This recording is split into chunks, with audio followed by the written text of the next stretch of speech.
Oh, gagaling ba ako? Hindi, I don't know. I don't care if I get well or not.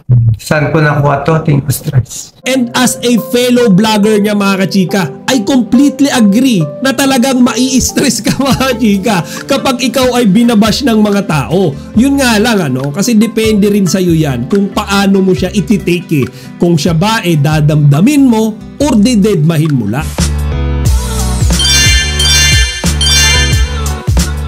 Magandang araw mga kachika, Rigel po ulit ang inyong Chika Patrol. Bago tayo magsimula mga kachika, inaanyayahan ko muna kayong mag-subscribe dito sa ating munting channel para palagi kayong updated sa mga latest at nagte-trending na mga showbiz balita. Sa isang pre-recorded video na ibinahagi kahapon ni Doc Willie Ong, isang doktor at kilalang vlogger, ay malungkot niyang ibinalita sa lahat na siya ngayon ay lumalaban sa sakit na cancer. Marahil mga kachika, sa ngayon ay hindi na lingid sa kaalaman ninyo itong ang balitang ito, pero pag-usapan natin yung sinasabi ni Doc Willie Ong na posibleng dahilan kung bakit siya nagkaroon ng cancer. So kahapon nga mga kachika, habang ibinabahagi ni Doc Willie Ong yung kanyang situation sa kasalukuyan, talagang awang-awa ako mga chike. Hindi naman ako yung talagang fan or alam niyo yung tagahanga ni Doc Willie Ong, pero napapanood ko yung iba't ibang mga videos niya.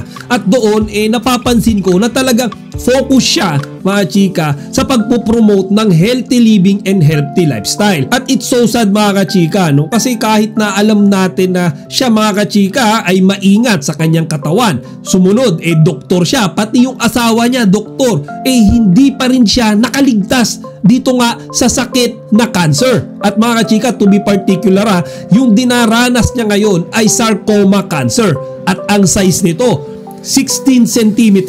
So kung i-visualize nyo mga kachika, katumbas na siya ng 2 mansanas. Nakita na yung kalaban. Nakita yung kalaban. Ang kalaban natin ay wala pang pangalan ng una. Bigay ko na yung pangalan. Pero wala pang balik. So bukol na to, malaking-malaki daw. Isa sa pinakamalaki na nakita nila. Mga 16 centimeters. Kanyang kalaki. Chika, ganun kalaki, ganun kalala. Ayon nga kay Doc Willie mga chika, habang nagkukwento siya kahapon, talagang wala na siya mga chika, hindi na daw siya takot mamatay. Ready na daw siya kung siya man ay kukunin na. Alam ko may Diyos, alam ko may purpose buhay ko. Gagaling ba ako? Hindi, I don't know. I don't care if I get well or not. Pero habang ngayon na siya ay humihinga pa mga kachika, lalaban daw siya. Lalabanan niya ang cancer. Sabi ko nga kaya lalaban tayo Sabi ko sa doktor, Dr. Ang, I'm ready to fight. Sabi ng doktor ko, may cancer ka, fight with me. Parang Pacquiao versus Marquez fight.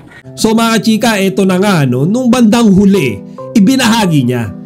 Ano nga ba talaga yung posibleng naging dahilan daw kung bakit siya nagkaroon ng cancer?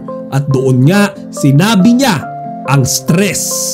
So mga chika, very broad stress, kumbaga siguro yung isipan niya ay hindi mapakali, wala siyang peace of mind, lagi siyang may mabigat na iniisip sa kanyang puso at damdamin. So mga chika, itinuro niya yung primary reason ng kanyang stress doon sa mga negative comments or pambababa sa kanya ng mga tao. Saan ko nakuha to? Think stress. Kaya kayo, huwag kayong magbabasa ng comments sa Facebook. Na-stress ako sa mga comments. Na-stress ako sa mga bashers. Kahit konti na na-stress ako. Na-stress ako kasi hindi tunay lahat ng sinasabi. Dahil sobrang akong kayong mahal. Sobrang mahal kong Pilipino. And as a fellow vlogger niya mga kachika, I completely agree na talagang mai-stress ka mga kachika kapag ikaw ay binabash ng mga tao. Yun nga lang kasi depende rin sa'yo yan kung paano mo siya ititake Kung siya ba dadamdamin mo or didedmahin mo lang. At ito yung lagi nyo tatanggapin mga kachika. Kung kayo ay magsisimula sa pagbablog or kayo ay vlogger na, mga kachika, yung moment na kayo ay nag-upload sa social media, nagpakita kayo sa social media ng inyong content, mga kachika, prepare na kayo sa pambababash.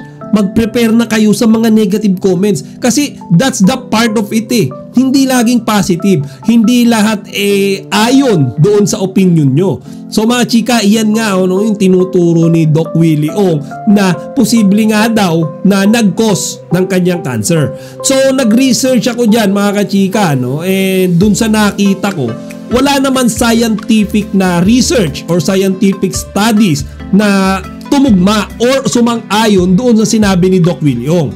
Ang ibig sabihin, walang proof na yung stress ay talagang nakakakos ng cancer. Pero mga kachika, ito naman ay sa perspective ko lang. Kumbaga, disclaimer hindi ako doktor or hindi ako medical professional. Siguro dahil nung mga time na yon na nai-stress siya sa mga bashers niya, sa mga tinatanggap niyang panglalait, pang-aalipusta. Siguro mga kachika, may mga time doon na hindi siya nakakatulog. May mga time doon na hindi siya nakakakain ng maayos. May mga time doon mga kachika na entire day wala siyang ginagawa, hindi siya nakakapag-exercise. Ngayon mga kachika, nung nag-snowball yun, nung nag-accumulate yun, yung mga araw na hindi niya na i-apply sa kanya mga kachika yung healthy living, healthy lifestyle, at posible gumagawa pa siya nung something na hindi maganda sa katawan niya. For example, umiinom siya sometimes kasi nga stress siya Doon mga kachika, yung feeling kong posibleng rason kaya siya nagkaroon ng ganito kalaking sarcoma. And I really feel pity for him mga kachika kasi siya nga mismo yung nagsabi, kapag siya ay nabuhay, nalampasan niya itong sakit na ito, marami rin siyang buhay na may extendan mga kachika. Kumbaga, mapoprolong niya yung buhay. Di ba nga nung election 2022 sa pagka-vice president, ang primary objective niya raw kapag siya ay nanalo ay mag-focus sa healthcare ng Pilipinas. Kumbaga talagang siya mga chika health advocate. So pagka nga daw siya ay nakaligtas or nakalampas dito sa pagsubok niya na ito mga kachika, i-spend niya yung remaining life niya pa sa pagtulong sa mga mahihirap natin na mayroong karamdaman. Kaya sa ngayon mga kachika, ang tanging mai-offer at maibibigay lang natin kay Doc Willie Ong ay ang ating dasal, panalangin.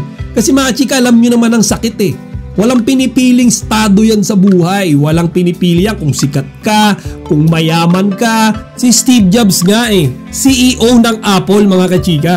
Kahit isa siya sa pinakamayayamang tao sa mundo, hindi pa rin siya nakatakas mga kachika sa sakit. So ayun lang mga kachika, sana patuloy din nating suportahan si Doc Willie Ong dito nga sa paglaban niya sa abdominal cancer na ito, sa sarcoma cancer na ito na kanyang kinakaharap, at patuloy din natin siya mga kachika na ipagdasal, bigyan ng panalangin na sana ay malampasan niya ito. O siya mga kachika, hanggang dito na lang muna. Sana huwag nyo kalimutang ibahagi ang inyong mga opinion dito sa comment section. Chika Patrol signing out!